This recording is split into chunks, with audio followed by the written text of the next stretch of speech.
हे दोस्तों, हम कितने भी अमीर हो जाए, फेमस या पावरफुल हो जाए, जब तक हम चीजों को लेकर बहुत ज्यादा फिक्र करेंगे तब तक जिंदगी हमें उतनी अच्छी नहीं लगेगी जैसी लगनी चाहिए। क्योंकि ज्यादा वरी करना स्ट्रेस, डिप्रेशन, एंजाइटी और बहुत सी ऐसी चीजों को पैदा करता है जो हमारे लिए जरा भी अच्छी नहीं है, बोथ मेंटली एंड फिजिकली। और इन चीजों के आने के बाद अगर हमें दुनिया की सारी अच्छी चीजें भी मिल जाएगी तो भी हम अच्छा फील नहीं कर पाएंगे। नेपोलियन और हेलन केलर इस बात को प्रूफ करने की परफेक्ट एग्जाम्पल है। नेपोलियन के पास हर वो चीज थी जिसकी एक नॉर्मल इंसान सपने देखता है। फेम, पावर, पैसा सब था। फिर भी सेंट हेलेना नाम के आइलैंड पे नेपोलियन ने एक्सेप्ट किया कि उन्होंने जिंदगी के कोई 6 दिन भी खुशी से नहीं बिताए। जबकि सेम जगह हेलन केलर, जो कि ब्लाइंड, डेफ एंड डम थी, उन्होंने डिक्लेयर किया कि जिंदगी बहुत ही खूबसूरत है। अब अगर हेलन केलर बिना वरी किए 78 इयर्स खुशी से जी सकती है अपनी इतनी सारी प्रॉब्लम्स के साथ, तो हम क्यों नहीं? ज्यादा वरी करना हम पर बहुत इंपैक्ट करता है। एलेक्सिस कैरल, जो कि एक नोबेल प्राइज विनर है, उन्होंने कहा, people who do not know how to fight worry die early.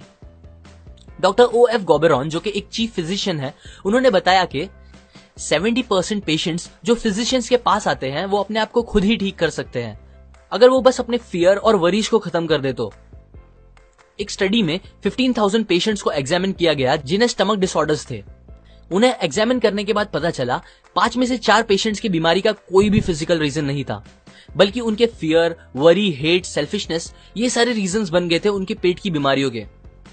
बहुत से फेमस डॉक्टर्स कहते हैं स्टमक अल्सर्स जो कि जान ले सकते हैं, हार्ट डिजीजेस, कुछ टाइप के हेडेक्स, इंसोम्निया और कुछ टाइप के पैरालिसिस, ये सब और कोई रीजंस नहीं, बस हमारे ज्यादा वरी करने से होता है। अब ये सारी चीजें आपके लिए मोर देन इनफ होनी चाहिए ये बात समझने के लिए कि वरी करना हमारे लिए कितना हार्मफुल हो सकता है। A magic formula for solving worry situations. Willis H Carrier एक इंजीनियर थे।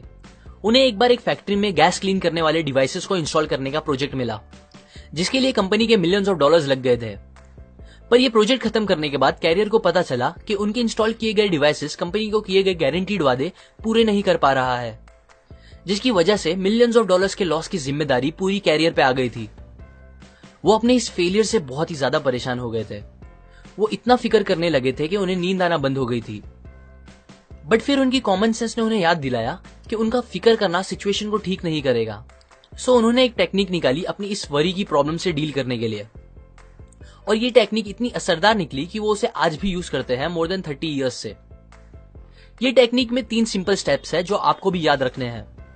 स्टेप 1, बिना डरे और पूरी सच्चाई के साथ ये पता करो कि एट द वर्स्ट केस, बुरे से बुरा इस प्रॉब्लम की वजह से आपके साथ क्या हो सकता है।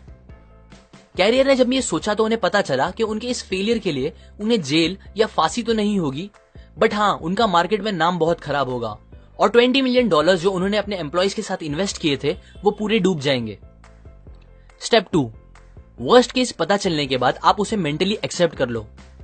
कैरियर ने अपने आप से कहा कि ठीक है, अब अगर ऐसा हो गया है तो कोई बात नहीं, मैं फिर से मेहनत करके अपना नाम बना लूंगा और एम्प्लॉयज को समझा दूंगा कि ये एक एक्सपेरिमेंट कॉस्ट था, हमारे गैस साफ करने की न्यू टेक्निक को टेस्ट करने के लिए।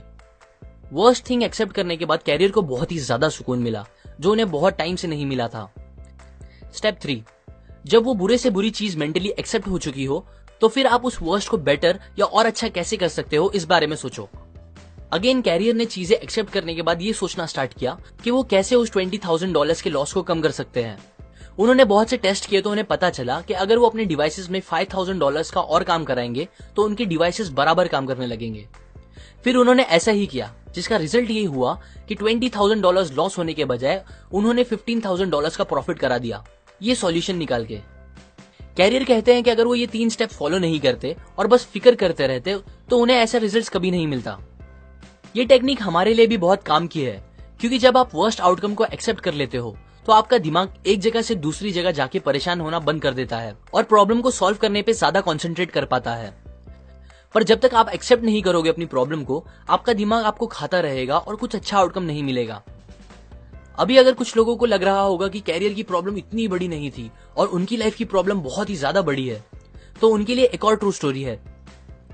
अर्ल पी हैनी नाम के आदमी को ड्यूडेनल अल्सर्स थे। डॉक्टर्स जिनमें स्पेशलिस्ट भी थे, उन्होंने हैनी को जवाब दे दिया था, ये बोल के कि उनकी बीमारी का इलाज नहीं है और उनका बचना इम्पॉसिबल है। आप सोच ही सकते हो ये सुन के उनपे क्या बीती होगी। वो बहुत परेशान रहने लगे थे। पर फिर उन्होंने डिसाइड किया कि जबकि मेरे पास बहुत ही कम टाइम बचा हुआ है, क्यों ना मैं इस टाइम को एकदम बेफिक्र होके खुशी से बिताऊं और एकदम खुल के जीऊं। उनका सपना था कि वो मरने से पहले वर्ल्ड टूर पे जाए, सो उन्हें वही करना सही लगा। उन्होंने शिप की टिकट बुक की। डॉक्टर्स ने उन्हें वार्न किया कि अगर वो गए तो वापस नहीं आ पाएंगे और उनकी बॉडी समुद्र में ही डाल दी जाएगी। हैनी को अपने शहर नेब्रास्का में ही दफन होना था, सो वो अपने साथ अपनी कॉफिन लेके गए, उसे शिप वालों को दे दिया और एग्रीमेंट रखा कि अगर वो मरते हैं ट्रिप पे तो शिप वाले उनकी बॉडी वापस लेके आए। ये अरेंजमेंट करने के बाद वो एकदम बेफिक्र होकर ट्रिप पे चले गए। उन्होंने बिना सोचे समझे जो दिल किया वो खाया और पिया, बड़े बड़े सिगार पिए, गेम्स खेले, नए दोस्त बनाए, रात रात भर जाग के मस्ती की, गाने गाए, ऐसे तूफानों में एंजॉय किया जो जानलेवा थे। और फिर पूरी ट्रिप खत्म होने के बाद जब वो वापस आए तो उनका 90 पाउंड वजन बढ़ गया था। वो भूल ही गए थे कि उन्हें स्टमक अल्सर्स हैं। सरप्राइजिंगली वो एकदम ठीक हो गए थे और उसके बाद उन्होंने आगे एक हेल्दी लाइफ खुशी से गुजारी। यहाँ हैनी ने भी यही सेम टेक्निक यूज की थी जो कैरियर ने यूज की। उन्होंने अपनी प्रॉब्लम का वर्स्ट आउटकम पता कर लिया, फिर उसे एक्सेप्ट कर लिया और उसके बाद ट्रिप पे जाके अपनी सिचुएशन को थोड़ा बेटर करने की कोशिश की, वो भी बिना फिक्र किए। अब अगर वो ये पता चलने के बाद कि मैं मरने वाला हूं बस फिक्र करते रहते तो डॉक्टर्स की बात सच निकल जाती, पर उन्होंने अपनी फिक्र खत्म करके लाइफ का मजा लिया जिसने उनकी जान बचा ली। Count your blessings. मान लो कोई आदमी आके आपको 5 करोड़ रुपए दे और कहे मुझे अपने दोनों हाथ काट के बेच दो, तो क्या आप बेचोगे? अगर वो आपको 5 करोड़ और दे और बोले अपनी दोनों टांगे भी काट के दे दो, बहुत सारे और पैसे दे और बोले अपनी आंखें, कान, दूसरे बॉडी पार्ट्स भी दे दो, तो क्या आप दोगे? जहां तक मुझे लगता है होपफुली आप नहीं दोगे और ना ही मैं दूंगा। सो इससे हमें यह पता चलता है दैट हम ऑलरेडी कितने अमीर हैं। हम ऑलरेडी उन चीजों के मालिक हैं जिनकी वैल्यू हमारे लिए करोड़ों से भी ज्यादा है, जो कि है हमारी हेल्थ, हमारी बॉडी और हमारा टाइम। बट स्टिल सोचने की बात यह है कि हम कुछ लाखों रुपए की मटेरियलिस्टिक चीजों को ओन करने के लिए अपनी इन सबसे कीमती चीजों को हद से ज्यादा प्रेशर पे डालते हैं, पनिश करते हैं और उसे एकदम खराब कर देते हैं। मैं ये नहीं बोल रहा हूं आप सक्सेसफुल बनने के बारे में ना सोचो, पर इतना ध्यान दो कि आप सक्सेस पाने के चक्कर में अपनी हेल्थ और बॉडी को ना खराब कर लो, बिकॉज कितनी भी बड़ी सक्सेस क्यों ना मिल जाए, बिना हेल्थ के वो कोई काम की नहीं होगी। हमें उन चीजों के बारे में सोच के सैड नहीं होना चाहिए जो हमारे पास नहीं है, बल्कि वो सारी अच्छी चीजें जो हमारे पास ऑलरेडी है उसको सोच के अच्छा फील करना चाहिए। ये एक प्रिंसिपल है जिसने मेरी जिंदगी तो बहुत आसान कर दी है। मैं जब भी किसी चीज को लेके वरी करने लगता हूं तो ये सोचता हूं कि यही सेम टाइम कहीं दूर ऐसे भी लोग हैं जिनके सामने उनकी पूरी फैमिली को जान से मार दिया जा रहा होगा। ऐसे कितने सारे लोग भी हैं जो प्यासे होंगे और उनको पीने के लिए साफ पानी नहीं मिल रहा होगा। ऐसे कितने लोग भी हैं जो भूख से इतने तड़प रहे होंगे कि मिट्टी खा के अपना पेट भर रहे होंगे।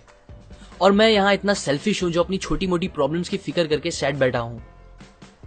हम सब अपनी प्रॉब्लम से परेशान होकर लाइफ को कोसते हैं, पर यकीन करो कोई इंसान जिसको पता होगा दैट उसकी लाइफ का आज आखिरी दिन है, अगर आप उससे कहोगे मेरी जिंदगी और उसकी सारी परेशानियां तू ले ले, तो वो खुशी खुशी आपकी सारी प्रॉब्लम्स ले लेगा और फिर भी दुनिया का सबसे खुश इंसान होगा। अगर आपको एंजाइटी, स्ट्रेस, डिप्रेशन या वरीज से दूर